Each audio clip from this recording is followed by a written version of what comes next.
Hello, Senator Vance. Princess Janae Steverson with News Channel 3 in Kalamazoo.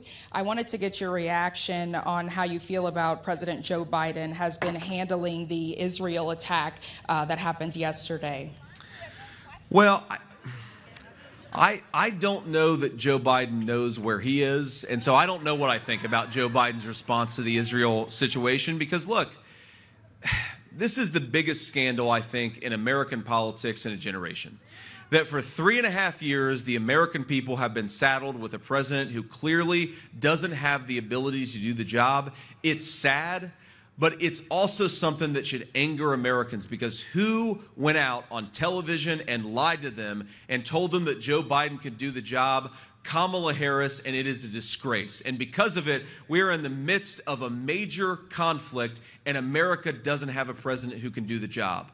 That is Kamala Harris's fault, and the American media should not let her get away with lying to the American people. If Joe Biden can do the job, as Kamala Harris said he could, then why can't he even run for the job to begin with? It is a disgrace, and it gives lie to her entire dishonesty about his fitness to serve.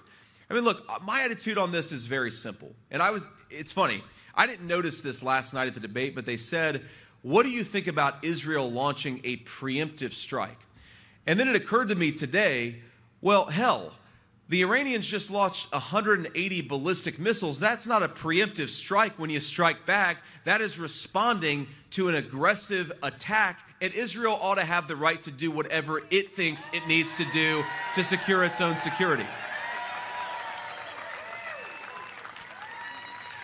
And ma'am, I think one of the weirdest things about the Joe Biden-Kamala Harris approach to this issue is they say on the one hand, they want to minimize civilian casualties and they want to get the war over as soon as possible. And then on the other hand, they make it harder for the Israelis to use the precision-guided weapons that will allow them to destroy the bad guys and actually save those innocent civilian lives. Their policy doesn't make an ounce of sense, and we got to remember, this would have never happened if Donald J. Trump was the president of the United States. You didn't have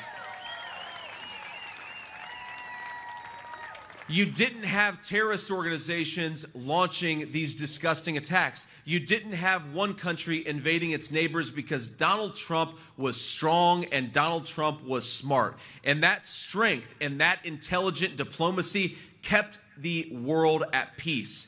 It was an amazing thing. For my entire life, pretty much every single American president has gotten America involved in some newfangled military conflict. The one exception, the one time where you didn't have an American president getting involved in some foreign conflict was the 4 years of Donald Trump's steady leadership, and we've got to get back to it in this country.